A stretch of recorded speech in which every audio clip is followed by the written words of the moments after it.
Hey guys, welcome to my studio.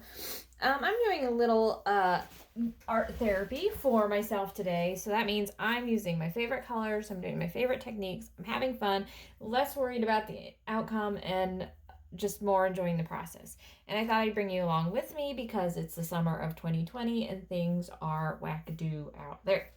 So, where are you in the world? What is life like? How are you doing? Grab your favorite drink and join me or snack. So I'm going to use my favorite colors and my favorite technique with a little bit of a twist today. So let me show you this is one of my all-time favorite color combinations. One of my newer favorite color combinations. So I've got this magenta here, and this is Naples yellow. I have come to adore Naples yellow in my pouring, in my brush paintings, everything. I've just fallen in love with it.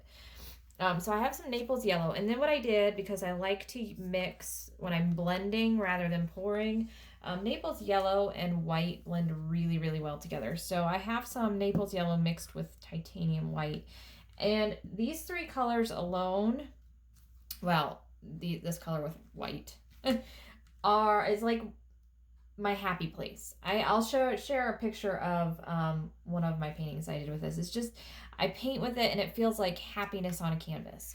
One of my other colors I like with it, because I didn't want to just do three colors for this type of painting, is a deep purple. This is dioxazine purple, and it is just so pretty. Deep, deep, deep purple. And so I've used these three colors with white before and loved the outcome. But one of my favorite colors I don't usually use with this combination, but I'm going to today, is teal. So I'm going to add this in just for a little bit of a punch of another color. I am a mess today. Look, I'm just having fun. So I have teal, pink, purple, Naples yellow, and then Naples yellow with white. I just have to figure out, I'm going to do a swirl pour. And I'm going to do it out of this little bottle.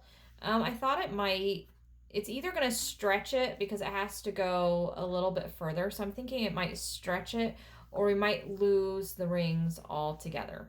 That's my two thoughts. Either we're going to have a stretched out really nice swirl pattern, or I'm going to lose it. The other thing is I need about 10 ounces of paint. So I'm going to have to fill it.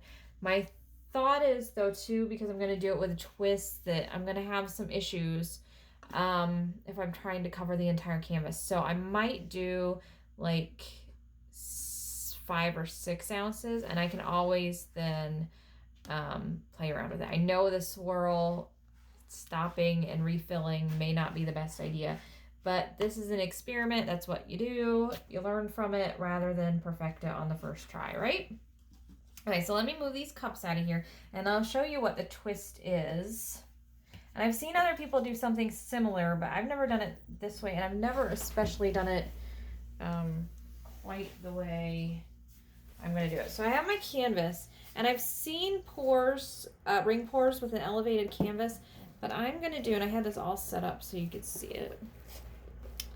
I'm going to elevate it, there we go, at an angle. So I've got this corner elevated, I don't know, what would you say? Does this have a measuring thingamajig on it? No, it does not. I don't know, 3 or 4 inches. So here's what I think is going to happen, and since you're going to watch it, you can see how bad I get this. But this is what, I'm going to turn this other light off. Hang on. All right, I get a better white balance with that light off. Okay, so what I think is going to happen, it's not going to stretch, obviously, all the way out here. So we're going to get kind of this, I'm hoping it will stretch a little bit as it goes down. So we're either going to get a very narrow or kind of a wider. I'm hoping it stretches somewhat. We will see. And then depending on what I have left or what I need to mix up, I can fill in the sides with a solid color. I have a lot of teal, so I'm thinking I can fill in the sides with some teal and then tilt. So that's my thought. We're going to see what happens. Nothing has silicone in it. It is mixed a little bit thinner than I normally mix my swirl pours, because I hadn't decided to do this right away. I thought I was just going to do a normal pour, so we may still get some cells. I'm hoping not to get wonkiness. Okay, so now I'm going to be very, very careful. first in, last out. So what do I want in the, because it's not going to be in the center of the canvas, it's going to flow to the bottom, right? Should we start with purple and end with the light Naples, or just have, you know what, let's, instead of trying to do a pattern, because I'm not sure what's going to happen, let's just do some pretty rings.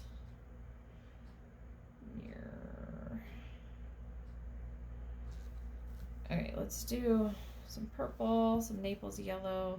I'm not going to go in a particular order, I guess. I do love the patterns of ring pours that are in a specific order. They look so pretty. I guess I'm probably pushing it, just trying to get it in here without making a gigantic mess, aren't I? I am going to put some teal in here, but I may go a little light on the teal because I'm thinking the edges are going to have to be teal, because that's what I have the most of. But I don't want it to be a separate color than what's in the ring pour, because I do want it to be cohesive rather than, hey, she just pulled in a color that wasn't in the ring pour and put it on the edges. I don't want it to look like that.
Okay, so what do we have here? We have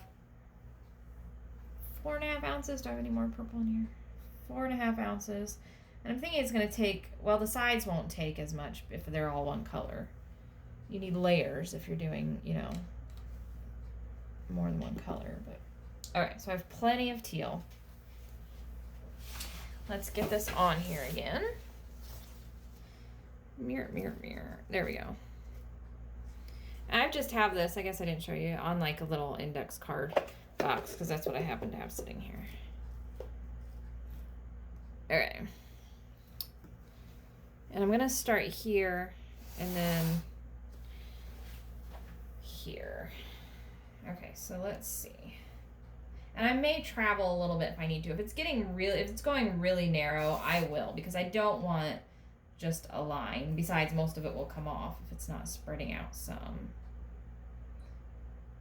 Oh, and it's a good thickness. It's not gonna run too fast.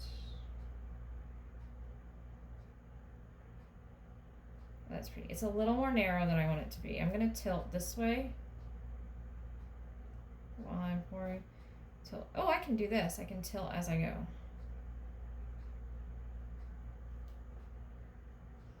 That might make some interesting patterns.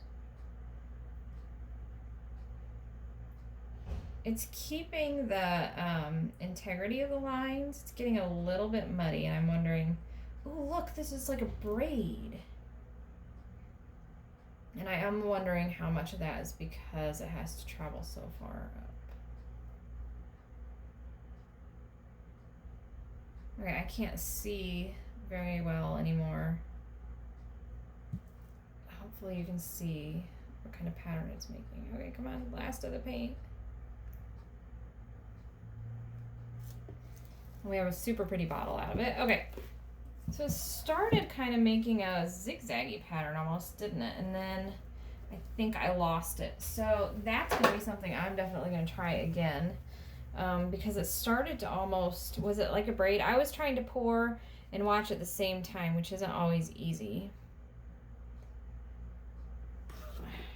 So if you saw something really cool, timestamp it for me in the comments. That would be neat. Okay, so I'm gonna try and stretch this, but I don't want to get a bunch of mud. Okay, so I kind of like that. I kind of think, here, let's bring it up a little closer. You can see the lines. My phone does not like to focus, guys. So, and the teal and the Naples kind of, it did get a little bit muddy. So I think I usually use a thicker mix for mirror, what am I using? Rings anyway, so I think maybe a thicker mix would have served this better. Let's see.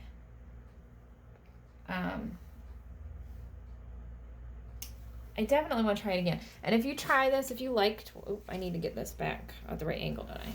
If you like this and you want to try it, please share. I have a Facebook group I'll link to below. I'd love to see what kind of twists you guys put on this, because I know everybody will have their own little, you'll watch me and be like, oh, if she would have only done it this way. So I'd love to see it. Okay, see, my teal was a little bit thicker because by the time I got to my teal, I thought, let's do a ring pour. So it's a little thicker than the rest, and maybe that wasn't a good idea. I don't know.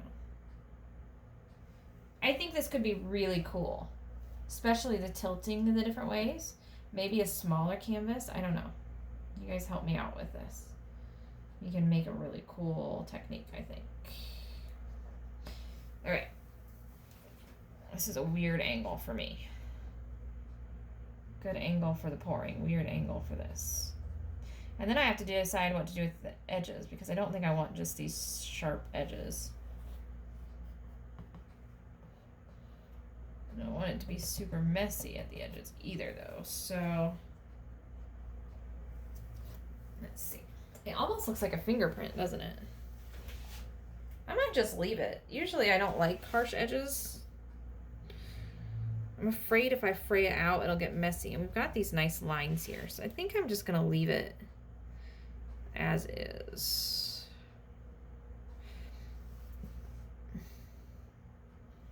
Ooh, look, I got a little color there. That's all right. Oh, no, I did away with it. I was trying to swipe it a little bit more and it just disappeared into that teal. That's okay. I think I'm gonna leave it though. What do you guys think? Let's do some close-ups. Let me take this off of here. It does look like a fingerprint a little bit, doesn't it? Okay. Feedback, please. Let me know what you think. Let me know what you've done differently, and share those pictures if you do something similar. And we will see you next time, guys. Happy pouring.